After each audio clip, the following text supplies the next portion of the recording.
அனைவருக்கும் வணக்கம். மகர ராசினியர்களுக்கு உங்களின் கர்ம வினைகளின் காரணமாக கிடைக்க போகும் அதிர்ஷ்டங்கள் என்ன? குறிப்பு நிகழ்ந்து கொண்டிருக்கும் செப்டம்பர் மாதம் 30ஆம் தேதி முடிவதற்குள் மகர ராசினியர்களுக்கு என்ன மாதிரியான நன்மைகள் எல்லாம் ஏற்பட இருக்கு, கிரகநிலைகளின் ரீதியாக அமையிருக்கும், சாதகங்கள் என்ன, பாதகங்கள் என்ன, மேலும் என்ன மாதிரியான நன்மைகள் எல்லாம் உங்களுடைய வாழ்வில் ஏற்பட இருக்கு. குறிப்பா மகர ராசினியர்களை பொறுத்த வரைக்கும் இந்த தருணங்கள் கிரகங்களுடைய சஞ்சார நிலைகள் என்ன என்று பார்க்கும்போது மிதுனத்தில் குரு பகவானும், சிம்மத்தில் சுக்கிரனும் கேதுவும், அதே போல் கன்னி ராசியில் சூரியனும் புதனும், துலாம் ராசியில் செவ்வாயும், கும்பத்தில் சனி வக்ரகதியிலும் ராகுவும் இணைந்து சஞ்சரிக்கிறாங்க. இந்த கிரகங்களுடைய சஞ்சார நிலைகளின் காரணமாக மகர ராசினியர்களுடைய வாழ்வில் இக்காலகட்டம் முழுவதும் குடும்ப சூழ்நிலை ரீதியாக உத்தியோகம், தொழில், வியாபாரம், கலைத்துறை, அரசியல் துறை, மாணவ மாணவிகள், விவசாய துறையினர், பெண்மணிகள் என அனைவருக்குமே என்ன மாதிரியான நன்மைகள் எல்லாம் உங்களுடைய வாழ்வில் ஏற்பட இருக்கு என்பது குறித்தான முழுமையான பதிவை தான் இந்த வீடியோல நம்ம விரிவா பார்க்க போகிறோம். அந்த வகையில மகர ராசியை சேர்ந்த உத்திராடம் 2ஆம் பாதம் முதல் திருவோணம் அவிட்டம் 2ஆம் பாதம் வரை உள்ள நட்சத்திரக்காரர்களுக்கு குடும்ப சூழ்நிலை ரீதியாக மேலும் என்ன மாதிரியான நன்மைகள் எல்லாம் உங்களுடைய வாழ்வில் ஏற்பட இருக்கு என்று பார்க்கும்போது உங்களுடைய ராசிக்கு பாக்கியஸ்தானத்தில் புதன் உச்சநிலையில் இருப்பது என்பது நல்ல ஒரு அமைப்பு என்று தாங்க சொல்ல வேண்டும். அது மட்டுமல்லங்க, அவர் பாக்கியாதிபதியும் கூடங்க. அதனால் இந்த காலகட்டத்தினுடைய ஆரம்பத்தில் 10க்குரிய செவ்வாய் 9ல் அமைந்து யோகம் செய்கிறார். குருவினுடைய பார்வையால் இந்த தருணங்கள்ல துலாம் ராசிக்கு வரும் செவ்வாய் யோகம் பெறுகிறாருங்க. சுகங்கள் அதிகரிக்கும். வீடு மனை போன்ற விஷயங்கள் திருப்தி இருக்குங்க. இவ்வளவு நாட்களாக எந்த ஒரு முயற்சியையும் செய்து வாங்கிய நிலத்தில் வீடு கட்டுவது அல்லது மனை வாங்குவது, நிலம் வாங்குவது, விவசாய நிலம் வாங்குவது என பல முயற்சிகளை மேற்கொண்டு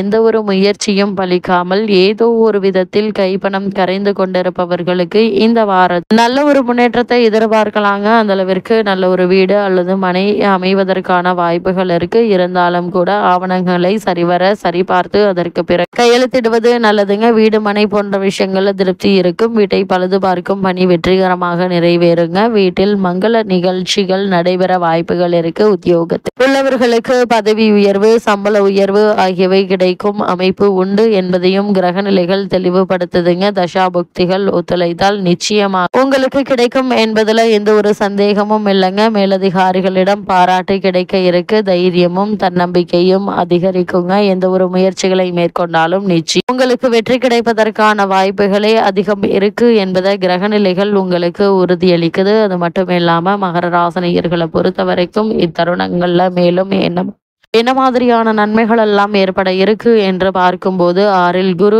மறைந்தாலும் அவர் பார்வை சிறப்பான பார்வையாக இருக்குதுங்க. உங்களுடைய பொருளாதாரத்தையும் குடும்ப நலத்தையும் உயர்த்தும். 2ஆம் ஸ்தானம் சிறப்பு பெறுகிறது. செவ்வாய் 5ஆம் இடத்தை பார்ப்பதால் வீடு கட்டும் யோகம் உண்டு. அதனால் அதற்கான முயற்சிகளை இப்போது நீங்கள் தாராளமாக மேற்கொள்ளலாங்க. மனதில் தைரியமும் தன்னம்பிக்கையும் இருக்குங்க. தொழில் வியாபாரத்தில் நல்ல ஒரு முன்னேற்றம் உண்டு. அஷ்டம சுக்கிரன் அதிர்ஷ்டத்தை தருவார். உறவு சிக்கல்களை நீக்கி நல்ல அமைப்பு உண்டுங்க. அதே போல் உத்தியோகத்தில் உள்ளவர்களுக்கு பதவி உயர்வு, சம்பள உயர்வு, அதே போல உத்தியோகத்தில் சில சலுகைகள், தற்காலிக பணியாளர்களுக்கு பணி நிரந்தரம் என பல சலுகைகளை இப்போது நீங்கள் தாராளமாக எதிர்பார்க்கலாம். அதே போல் உங்களுடைய ராசிக்கு 2ஆம் இடத்தில் இருப்பதால இப்போதைக்கு பெரிய திட்டங்கள் எதுவும் ஏற்பட வேண்டாங்க. எல்லோரிடமும் விட்டு கொடுத்து அனுசரித்து நடந்து கொள்வது மிக மிக நல்லதுங்க. 6ல் குரு பகவான் என்பதால் அனாவசியமான செலவுகள் இருப்பதை யார் விஷயத்திலும் தலையிட வேண்டாங்க. நீங்கள் உண்டு, உங்களுடைய வேலை உண்டு என்றிருப்பது மிக மிக நல்லது என்பதை கிரகநிலைகள் மீண்டும் மீண்டும் உங்களுக்கு அறிவுறுத்தது. அது மட்டும் இல்லாம மகர ராசி நேயர்களை பொறுத்த வரைக்கும் 7ரை சனியினுடைய கடைசி பகுதி நடைபெறும் இத்தருணத்துல குரு சுக்கிரனும் அவ்வளவு அனுகூலமாக இல்லைங்க. திட்டமிட்டு செலவு செய்யாவிடில் இத்தருணங்கள்ல நீங்கள் கடுமையான பணப்பற்றாக்குறையை சமாளிக்க வேண்டி இருக்குங்க. அஷ்டமஸ்தானத்தில் அதாவது 8ஆம் இடத்தில் சூரியனும் கேதுவும் இணைந்திருப்பதால் உடல் ஆரோக்கியம் பாதிக்கப்பட்டுங்க. மருத்துவ சிகிச்சையினால் குணமும் கிடைக்க இருக்கு. நெருங்கிய உறவினர்களிடையே தேவையற்ற வாக்குவாதம் ஏற்பட்டு மன அமைதி பாதிக்கப்படுங்க. பழைய கடன்கள் கவலை அளிக்கும். அதே போல திருமண வயதில் பெண் அல்லது பிள்ளை இருந்தாங்க அப்படின்னா வரன் அமைவது தடைபடுங்க. இருந்தாலும் தடைபட்டாலும் வரனை பற்றி தீர விசாரித்து ஆராய்ந்து அதற்கு பிறகு வரனை நிச்சயிப்பது நல்லது. தடாலடியாக எந்த ஒரு காரியத்தையும் மேற்கொள்ள வேண்டாங்க. குறிப்பா பிள்ளைகள் விஷயத்தில் அதிக கவனத்தோடு செயல்பட வேண்டியது அவசியம். வீண் செலவுகளுக்கு குறைத்து கொள்ள வேண்டுங்க. அதே போல் நெருங்கிய உறவினர்களிடையே தேவையில்லாத வாக்குவாதமும் பகையுணர்ச்சியும் மேலிடும்.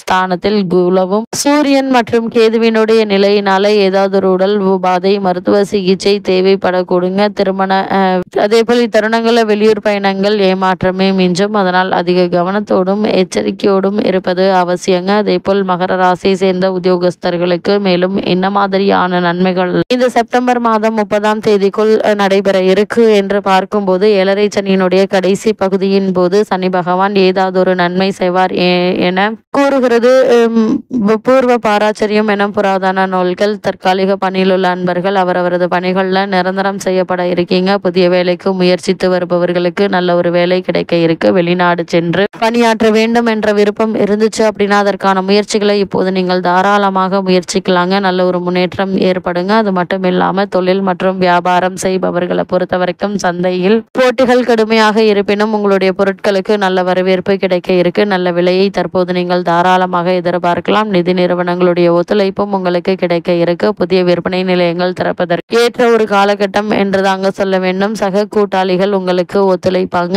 ஏற்றுமதி துறையினருக்கு வியாபாரம் சம்பந்தமாக வெளிநாடு சென்று வரும் வாய்ப்பு உருவாக இருக்குங்க. ஏற்றுமதி துறையினருக்கு வரவேண்டிய பாக்கிகள் வசூலாகும். இதன் காரணமாக நிதி நெருக்கடி தளர ஆரம்பிக்கும். இவ்வளவு நாட்களாக ஏதாவது ஒரு வகையில் கடன் வாங்கி இருந்தால் நிச்சயமாக அவற்றை அடைத்து நிம்மதி பெற வழிபிறக்கக்கூடிய ஒரு தருணம் என்று தாங்க சொல்ல வேண்டும். அதே போல கலைத்துறையினருக்கு சுக்கிரன் ஒருவர் மட்டுமே இத்தருணங்கள்ல உங்களுக்கு ஆதரவாக சஞ்சரிக்கிறார். மற்ற கிரகங்களினால் நன்மை எதுவும் எதிர்பார்ப்பதில் பயனில்லைங்க. வாய்ப்புகள் குறையும். கிடைக்கும் வாய்ப்புகள் நல்ல ஒரு வருமானத்தை பெற்று தருங்க. இதனால் உங்களுக்கு வருமான ரீதியாக முன்னேற்றமே உண்டு. மாணவ மாணவியரை பொறுத்த வரைக்கும் கல்வித்துறையுடன் நேரடியான தொடர்பு கொண்டுள்ள புதன் கிரகமாகும். குரு மற்றும் சுக்கிரனுக்கு இதன் மீது ஆதிக்கம் உள்ளதுங்க. இவ்வளவு கிரகங்களும் ஒரே சாதகமாக இருப்பதால் படிப்பில் பாடுபட்டு உழைக்க வேண்டியிருக்குங்க. புத்தகத்தை கையில் எடுத்தாலே சோர்வும் வசதியும் உங்களை ஆட்கொள்ளும். மனதை செலுத்துவது கடினமாக இருக்குங்க. அது மட்டும் இல்லாம மகர ராசினியர்களை பொறுத்த வரைக்கும் குறிப்பா இத்தருணங்கள்ல விவசாயத்துறையில் உள்ளவர்களுக்கு மேலும் என்ன மாதிரியான நன்மைகள் எல்லாம் ஏற்பட இருக்கு என்று பார்க்கும்போது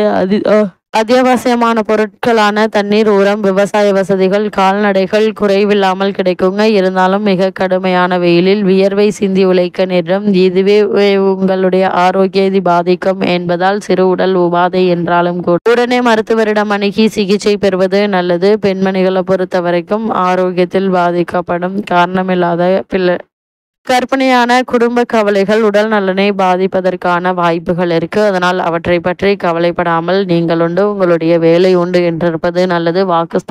வாக்குவாதத்தை தவிர்ப்பது நல்லதுங்க. வேலைக்கு முயற்சித்து வரும் மனிதருக்கு நல்ல ஒரு பணி கிடைக்க இருக்குதுங்க. அதே போல இத்தருணங்கள்ல நேரம் கிடைக்கும் போதெல்லாம் ஓய்வெடுத்து கொள்ளுங்கள். கூடுமான வரையில் வெயிலில் அலைவதையும் கடின உழைப்பையும் குறைத்து கொள்ளுங்க. இத்தருணங்கள்ல கிரகநிலைகளின் ரீதியாக கூறப்படும் பரிகாரம் என்ன என்று பார்க்கும்போது தினமும் காலை மாலை இருவேளைகளிலும் ஸ்ரீகந்த சஷ்டி கவசம் அல்லது ஸ்ரீ விஷ்ணு சகஸ்ரநாமம் சொல்லி வந்தால் போதுங்க. எண்ணற்ற நன்மைகள் உங்களுடைய வாழ்வில் ஏற்படும். இயலாதவர்கள் லலிதா ஜபமாக போற்ற கொண்டாடப்படும் 108 முறை அல்லது 1008 முறை ராம ஜெயம் எழுதி வாங்க. புண்ணிய பலன்கள் அனுபவத்தில் கண்டு அனுபவிப்பீர்கள்.